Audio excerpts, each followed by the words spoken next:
David Hooper, Build a Big Podcast here. On the last couple of episodes, I've been talking about pod decks. It's like a deck of cards. On the deck I've got, each one of these cards has a question. On the last episode, I talked to Dave Jackson of the School of Podcasting.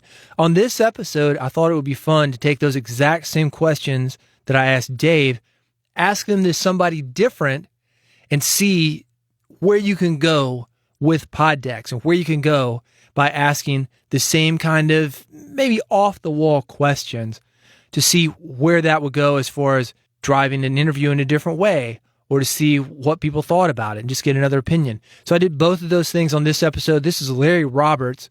Larry has a podcast called Readily Random. It's a great podcast, readilyrandom.com. And here is my interview where I secretly replace the questions I would normally ask a guy like Larry Roberts with the questions of the interview deck, second edition from Pod Decks. With me today, I just forgot, I had a brain fart, dude. You're I was like, what's Larry's last name? Larry Roberts. I don't have my notes. This is how dependent I am on notes. All right, I'm going to leave that in. With me today, Larry Roberts, the podcast, Readily Random. And Larry, I got something I want to just kind of test out with you here. I hadn't told you what this is. This is something for podcasters that a lot of people are talking about, but you are a podcaster that does an interview format podcast, and I think you're a good guy to be my guinea pig for this. You up for it? Yeah, man, I'm ready. Let's do it. Okay. What's your worst roommate or house guest story?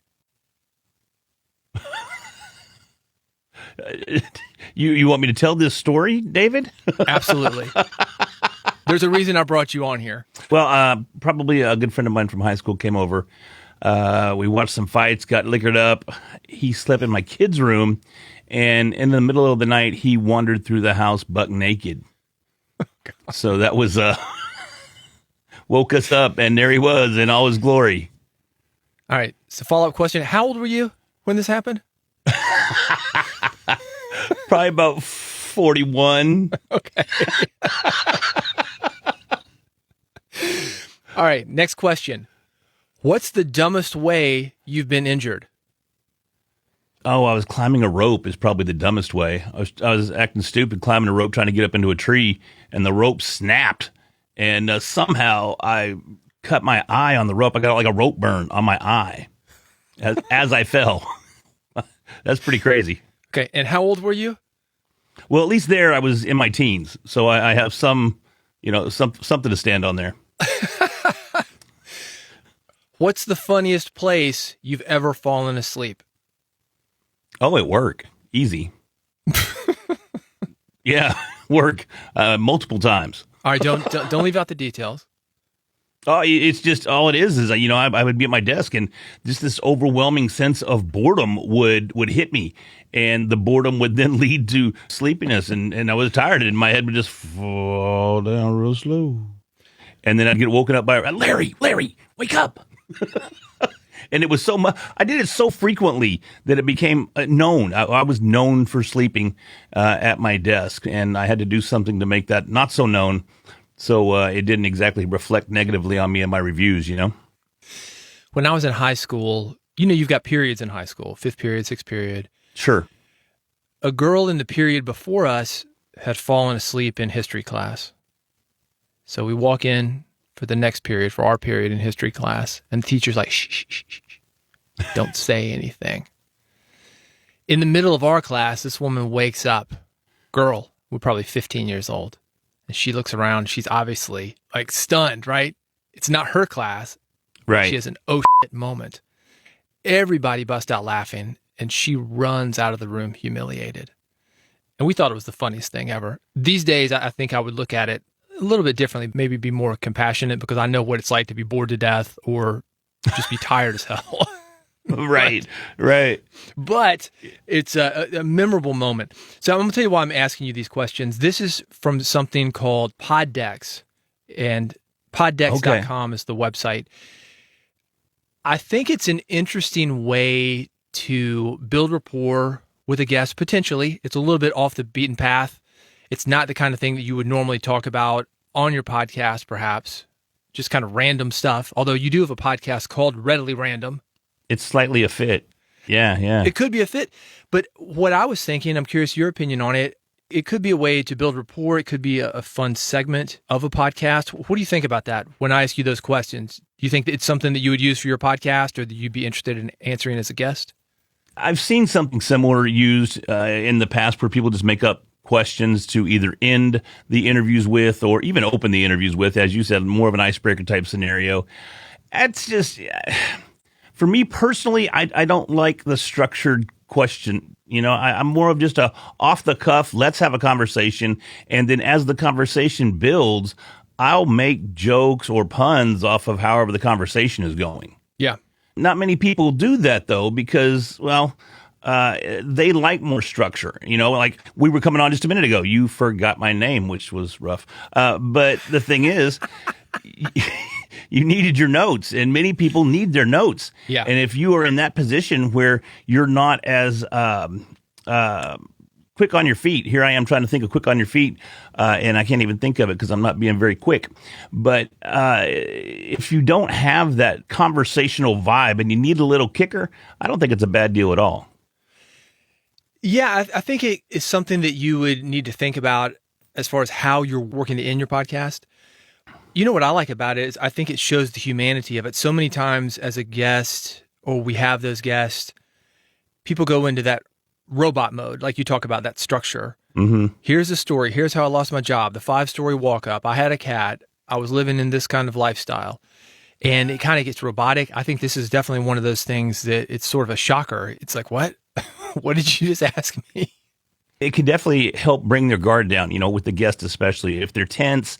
A lot of new people are going on podcasts these days, and they're not real sure how to conduct themselves on a podcast, which leads their answers to be pretty tense and pretty robotic as well. And a question like this, or a couple of questions like this, could very well help them relax and get into the conversation mode. One of the things that we do all the time in audio, and it's usually in a situation where you come into a studio with an engineer there and he's doing a mic check. Mm-hmm. What did you eat for breakfast? It's a silly story that anybody can answer. That's the reason that he asked it. And it might be boring, but it's just to get a mic level. It's so interesting, though, to hear those same questions week after week after week. I think as somebody who's sitting there, voyeur, perhaps, watching as other people are having this conversation. I wonder, though, if for a listener, you know, maybe that would work. Maybe that would work. Like, oh, this is kind of weird. It's kind of the behind the scenes. Maybe it's a way just to do mic checks and a fun way to get people to loosen up. It's a great way for you, like you pointed out there, for getting your levels lined up. But I wonder as a listener if it would get redundant using the same questions over and over. I don't know, but you call this a pod deck? Is that what you call it? It's called pod deck, and it's a deck of cards. And I've just got a few that I picked up at a podcasting event. They had them laying out. And I was like, okay, I'm going to test this on people, see what you think. But card deck, 52 cards. I don't know how many are in the deck. Sure. It would take you a minute to go through them, I would think. Certainly you could just go through a random list of questions. In Toastmasters, for example, they have what they call table topics that anybody can speak about. You could lead with something like that. I think you've got to have the skill set to get back on topic. That's where some podcasters might get lost. And it might seem kind of off base if you didn't have that skill, but it's an opportunity for you to work on that skill.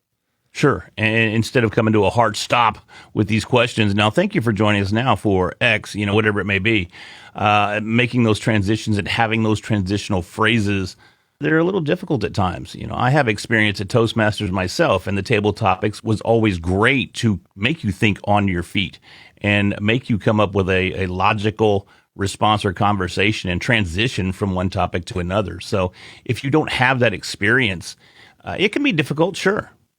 I like that it made you appear human instantly when you talk about injuring yourself climbing a rope or a guy you let into your house that perhaps you shouldn't have. I mean, even the little nuance of like, yeah, I had a kid, that ups the ante, you know? It does. And like I said, it brings you around. Both, I think the host and the guest have an opportunity to kind of find their groove before they start talking about the actual subject matter that the guest is there for. And anything that can help establish that and help take away that edge of, I don't know this person, but I'm supposed to talk to them just like they're my best friend. That's a lot of pressure for some people. And if you have that pressure, using a tool like this could be very effective in helping you out there. So it's poddex.com, poddecs.com. If you're interested in that, they've got a few of these decks. This is from the Interview Deck, second edition, poddex.com. And Larry, let's talk about Readily Random. ReadilyRandom.com. If you want to hear more from Larry, it's conversational, but you're asking the questions on this podcast. Yeah, it's definitely more of a conversational based. Many people would refer to it as interview, but it's definitely less step-by-step asking questions or having a list of questions to ask the guest, and much more of, okay, tell me about how things are going, and then spontaneously reacting to the guest and carrying on a conversation. It's a lot different than just asking a simple question and having the redundant answer, and asking a question and the redundant answer, because we don't necessarily know where the conversation is going to go. We know where it's going to end up eventually. We just don't know the route we're going to take to get there. And that spontaneity and that sort of dynamic conversation makes it a lot more interesting than your average everyday interview show, at least in my opinion. Yeah, and that's what we're talking about here, is how to make your guests seem more human, somebody that your audience can connect better with, and also you seeming more human as well. So readilyrandom.com, Larry, Roberts. There we go. Readilyrandom.com. Larry, thanks for being here on Build a Big Podcast. Appreciate it. Thanks so much. There it is, the final installment of my Poddex experiment, this one with Larry Roberts of Readily Random, readilyrandom.com. If you want more info on what Larry is doing to find out the kind of questions and stories that he has on his podcast. If you want more from Poddex, you can get your own. Poddex.com is the website. You might have heard Dave Jackson talk about this on the previous episode. There's more than just the deck that I've got. I've got Interview Deck second edition, so I know there's at least a first edition. And Dave has used some of the other decks that he's got available. You can check them all out, poddex.com. And to check me out, make sure you never miss an episode of Build a Big Podcast, the marketing podcast for podcasters, where I talk about growing your podcast, building a bigger audience, spreading your message, making more money with your ideas. Go to bigpodcast.com/subscribe. You'll see all the podcasts that I do. The black and white one, Build a Big Podcast, that is at the top. How do you listen to your podcast? iPhone, got a button for you. Android, got a button for you. RSS, I've got a button for you. One click is all it takes to never miss an episode of Build a Big Podcast. That's at bigpodcast.com/subscribe. Thank you for being part of this experiment. Thank you for listening to Build a Big Podcast. And I will see you on the next episode.